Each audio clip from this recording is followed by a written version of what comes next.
This is Neil Lazarus, and today we're going to be looking at the question of the Al-Nakba and Palestinian refugees.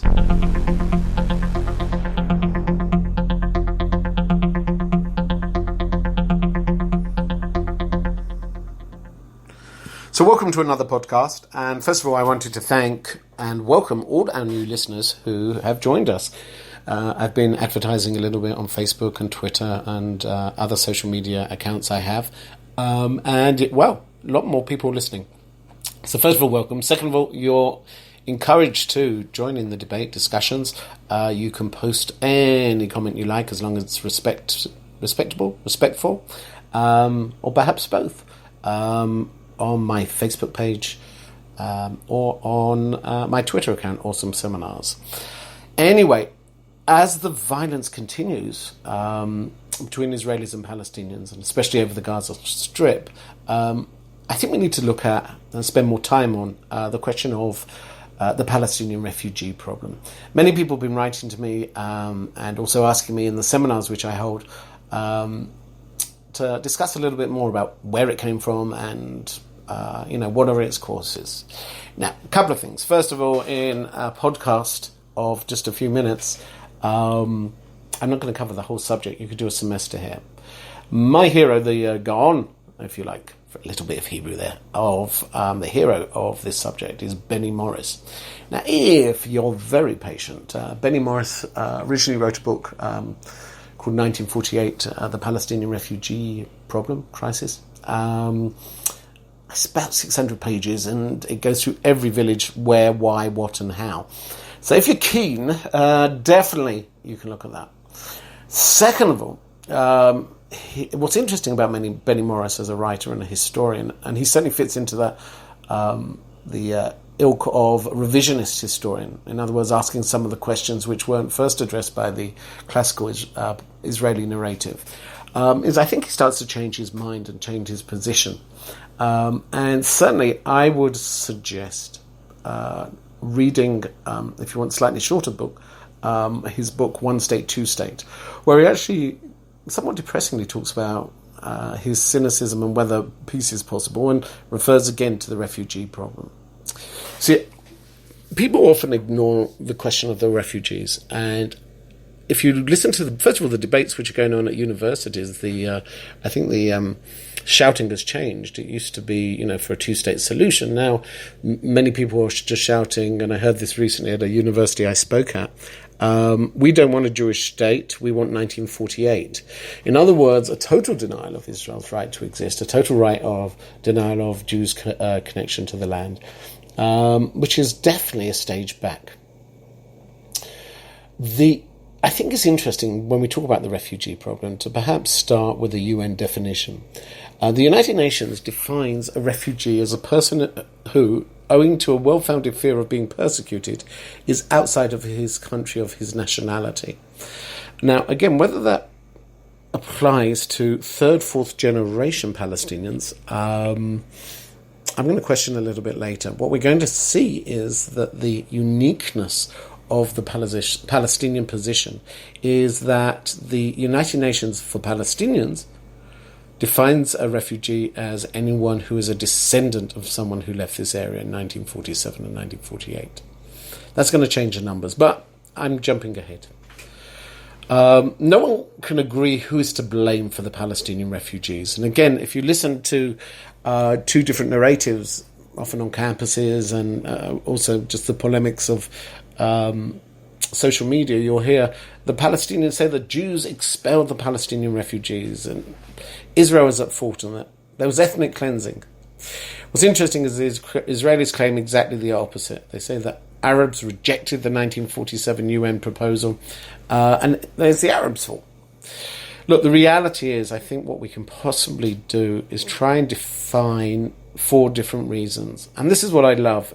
Whenever I speak, and I speak abroad a lot, at universities and campuses, is people love to make things so easy, so simplistic, so black and white, if that's not a racist term. I think we can define quite clearly four different reasons for there being a Palestinian refugee crisis. And perhaps we also have to ask, about the numbers and also why there's a refugee today, but I keep jumping ahead. So, first of all, the first group of refugees, I would argue, were the elite, wealthy Arabs. They were the people who could afford to escape and decided to. The second group is those who were encouraged by radio broadcasts, by Arab commanders of the Arab world, saying, leave your homes, leave your houses, the Arab world will liberate Palestine from the Jews, from the Zionists, you'll be able to come back. They never liberated it, and they were never able to come back. The third group of those who were expelled from their homes once the war began. And again, depending, and again, Benny Morris goes into this in much more depth, is that there was about 15% of these Arab villages were forcibly expelled by Israeli forces when we find that they are behind lines, Israeli lines of which are progressing in the war. In other words, you can't have hostile forces behind you if you're advancing. But perhaps the fourth group, and I think this probably makes the majority of Arab refugees, were people who just got up and ran. Look, if you have a look at what happened in Syria, or is happening in Syria, people leave war zones. And again, this was probably the larger number. A lot depends on where you're talking about and at what period of the war. A bigger question, perhaps, is how did the number jump from 700,000 or 750,000 people leaving their homes to over 5 million? Because 700... I've got a creaky chair. Can you hear this? No, I'm just creaking. Maybe it's me creaking. But the question and the difference between 700,000 and 5 million is huge. 700,000 is doable. I mean, if you want a two-state solution, you could have 700,000 people coming back to Palestine next to Israel. But when Israelis and Palestinians meet, that's not the discussion. On a good day, when the Palestinians agree to a two-state solution, the Palestinians require that the children and the grandchildren come back. And that number, they put at over 5 million people. So where did 5 million come from? It's simple. UNRWA has a different definition of a refugee for Palestinians than they do anyone else. You see, a refugee, according to UNRWA, is anyone who is a descendant of a Palestinian refugee male. That is a totally different story, because that means you're going to have 5 million people. Now, their demand is also that these people return to where they left. In other words, they're demanding a two-state solution, which is Palestinian and Palestinian.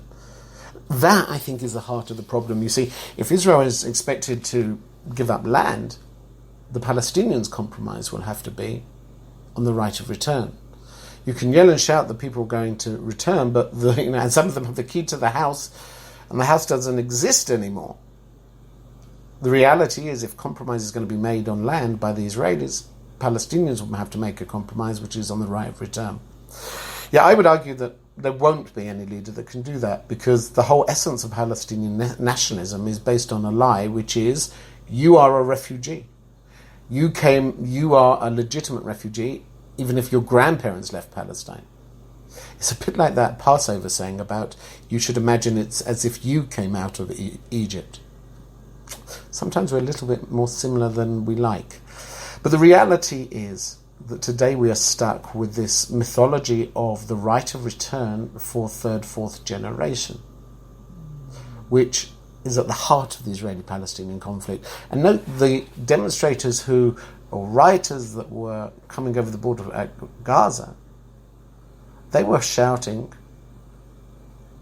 from the river to the sea, Palestine will be free. And they were also talking about the march of return. They weren't demonstrating about conditions in Gaza. They were talking about the right of return of Palestinian refugees. Totally different story, and much harder to deal with. If you're interested in this subject and want to know more, why not go into my website, awesomeseminars.com, scroll down, and there's a sign there which says Learn More Online with Neil. Today we're running a course online which covers many, many subjects, and you can find out more about Israel, the Middle East, the Palestinians on my online course, The Middle East, or Understanding the Middle East. So check that out on my website. Second of all, the exciting news is I'm now very busily booked for my next trip abroad. I'm going to be in the UK, the United States, and Canada. So if you're interested in bringing me to speak at your community and discovering some of the issues of the Israel-Palestinian conflict and issues about Israel, send me a line via my website, awesomeseminars.com, and mention the podcast. I'll give you a discount if you mention that you listen to the podcast. Ooh. And finally, hopefully we'll see you in Israel soon.